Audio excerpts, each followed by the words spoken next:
and the masters of the universe. Alright, so welcome back to another review, and today we are going to be taking a look at the Masters of the Universe Origins Anti-Eternia He-Man. Now, before we get started looking at this guy, I just want to say I hope everybody out there had a great Father's Day, and I hope everybody's week is going well. And welcome to all new subscribers to the channel. Appreciate you guys subscribing, liking, and sharing the videos. Now that I've got all that out of the way, let's take a look at this guy's accessories. First, starting off, we are going to take a look at Anti-Eternia He-Man's shield. Now, this is just the same shield as you get with the regular He-Man or Battle Armor He-Man, except for it's just all painted black with the red. Now, it's kind of showing up orange on my camera, but it is red. And you have all of the studs going around the shield, and then when you flip it over, you have where it clips around the wrist and then slides into the hand. It's just all casted in black, and that's his shield. Pretty cool. Next, we have Anti-Eternia He-Man's Battle Axe. Just like regular He-Man or Battle Armor He-Man, who comes with his Battle Axe, this is just cast in plastic. Now, I know that on He-Man's he has like the groove around, that goes on the outside part of the blade right here. This is just cast in black, and there's really no detail except for the fact of the blade of the axe itself, where you can see the difference on there where, this is the sharp side. And as far as the hilt, you just have the standard handle like you would with any of the others. And last but not least, we have Anti-Eternia He-Man's Hell Sword or Power Sword.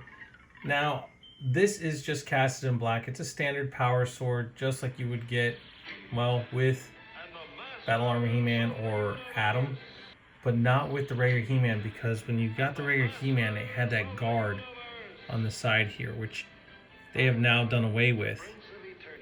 But this is very nicely done for a power sword. It's just all casted in black. I like the way they did the detail in the middle, along with the blood groove, with the blade.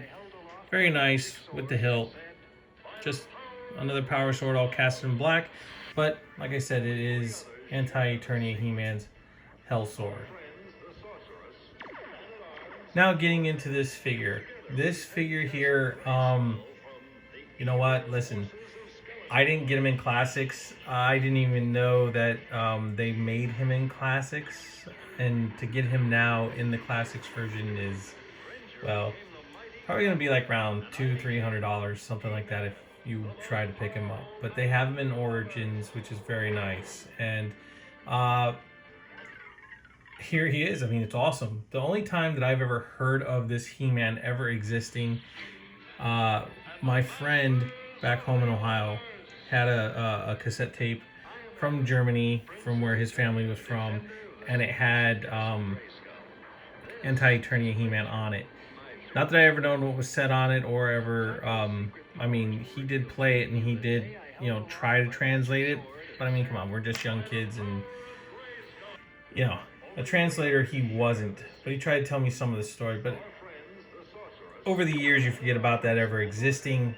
And, we got to talking, and he was telling me if I remembered it, and I was like, yeah, no, I mean, I do remember vaguely, but really cool. That was the first and only time I ever heard of Anti-Eternia He-Man. They never came out with him in the original. Now they've come out with him in Classics. That was when I first seen him. Actually seen him on YouTube. I think it was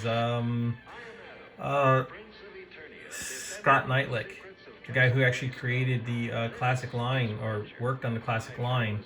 That's when I actually first seen the Anti-Eternia He-Man actual figure. Was watching one of his videos on YouTube. And now that we have him in Origins, I mean, this is really cool to have in hand, a part of my collection to go with He-Man and Battle Armor He-Man and Faker and Skeletor.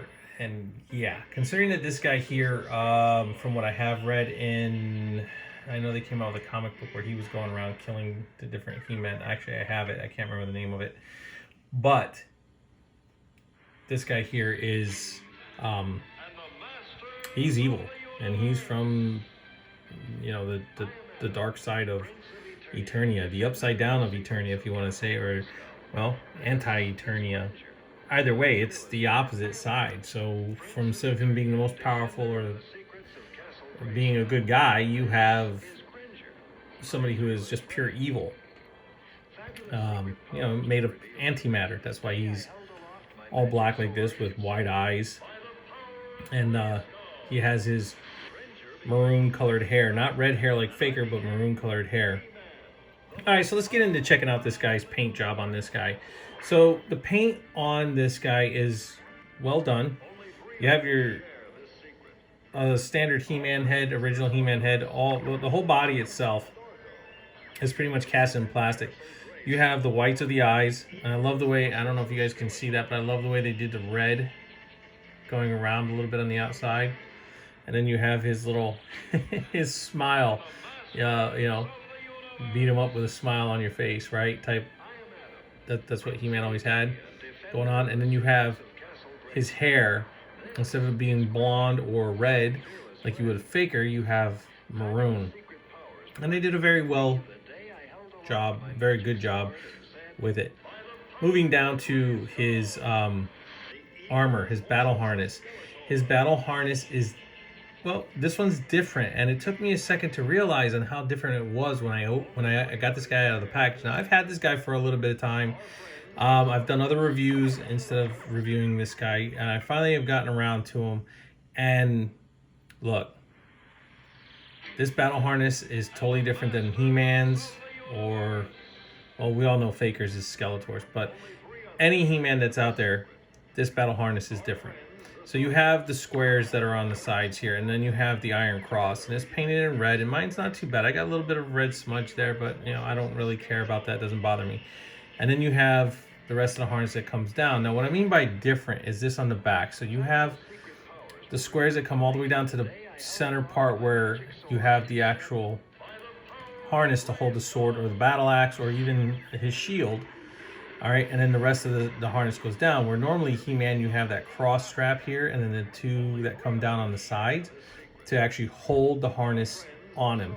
This one is just a center peg right there. So if you actually grab this and pull this, it's going to come right off, and that's how you would remove his battle harness. And then you just take it. And of course, it's going to be a pain in the butt to get back on there because I'm doing it all on camera. You gotta take it, and then you gotta kind of just smash it in there to get it on. Plug it in there, and of course, the harness for my sword is bent, which I can heat up and fix that later. I'm not really worried about that too much, but actually, this is pretty cool. I like the way they did this harness. The way it comes, they didn't paint that square red, which they could have, but it'd probably get marred up with sliding the sword or the axe or the shield on here. So I understand why they didn't paint it red, but I love the way they did this. It's different than all the rest. They didn't just do a regular He-Man battle harness when they put it on this guy. So yeah, very cool, very cool. And then moving down to the body. Okay, so the body, it's shiny plastic, but not as shiny as like the black on his arms. Like I said, he's just cast it all in black. Very well done, very well done. Then moving down to his wrists, you have his gauntlets painted in red all the way around on both sides. And then you have his belt and his fuzzy breeches, which are in maroon. And then his belt's all in red going all the way around. Moving down, legs all cast in black.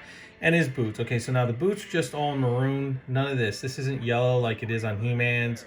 And Faker's, I think, are all red. I have to go back and check. But yeah, it's great. He-Man, Faker, and now Anti-Eternia He-Man. Very well done. I do like this figure quite a bit. And give me a second, we'll get right back into the articulation. Okay, so let's get into taking a look at Anti-Eternia He-Man's articulation. So with this figure, you have a standard Origins articulation, which isn't a bad thing. It's just the way it's made. These are just redone from the originals and just given the articulation we've always wanted with the old He-Man figures, and it's just missing that old where you'd hold it, pull it back like this and let go, and it would have that rubber band or that spring mechanism in the waist for doing the power punch and stuff. All right, so it doesn't have that, which is okay. I'm fine with that. But now getting into the articulation, He-Man can look up. That's great. That's a great. I mean, he can look up quite a bit. He can look down. He can look side to side, and yes, he has some great head tilt to give him some great different expressions when you tilt his head or move him to a certain degree. Then you have his arms, and they move out. You can get a good T-pose with his arms, and his arms move all the way around. Now you have a single jointed elbow, which mine seems to be, there it goes. It wasn't even straight, but now it's straight. So now he has a single jointed elbow, which only goes that far because, you know, his massive muscle there is stopping the bend. Wrist swivel, and then he has a wrist bend, which goes side to side. I'm still a little disappointed that you still have not given him an up and down hinge for holding up his power sword on any of these figures. I mean, yeah, and the only other thing I wish that they would have done, I mean, I understand this is the shield holding hand, but it would have been nice to get another weapon holding hand for this side so he can hold his axe as well. All right, no ab crunch, but he does have a waist swivel, and then his legs. I mean, he can do the splits that far out, which is very nice. His legs can move forward this far. They can move back this far. He has a no swivel up there, but he does have that knee swivel, which is nice. And then he has a single jointed knee, which bends that far, which isn't bad, not bad at all. And then he has a boot swivel, and then moving down to his ankle articulation, he has his ankle pivot, and then his foot can move back this far, and it can move forward that far, which is actually really, really good. So with that being said, it's just a standard Origins articulation, which is really, you know, it's good with these guys. I mean, if you're a big He-Man fan, or even if you're not, and you're just starting out, I mean, you guys are getting a lot more than what I got from when I was a kid with these figures, with them being able to move. Yeah, they don't have the, you know, poses where you can get them into crazy deep action poses, but you know what? It's still great to see, and it's great to see these figures out and about. But give me a second. I'm going to try to get him into a couple poses. That way you guys can see how he is with his weapons. And then we'll end the review. The evil forces of Skeletor.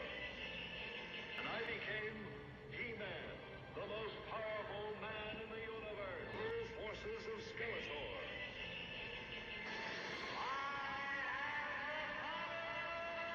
Alright, so that is going to conclude this review on Anti-Eternia He-Man from Master of the Universe Origins. I hope you guys enjoyed some of the poses. Like I said, you can't really get them into too many poses, and I already have told you guys in a review on how I felt about this figure, and how cool it actually is. And the one thing I did forget is that he does have the elbow swivel right there, so I did forget that when I was doing his articulation, so I do apologize for that. But as you can see, if he had the wrist that would go up and down to hold the sword aloft, which I know everybody keeps asking and wanting and praying that someday they'll wisen up and do. Maybe they will, maybe they won't. I don't know. But anyways, guys, I hope you enjoyed this video. Please like, subscribe, share, and leave a comment down below. Please hit the notification bell so you never miss out on anything new that we are putting up. And as always, I'll catch y'all on the flippity flip.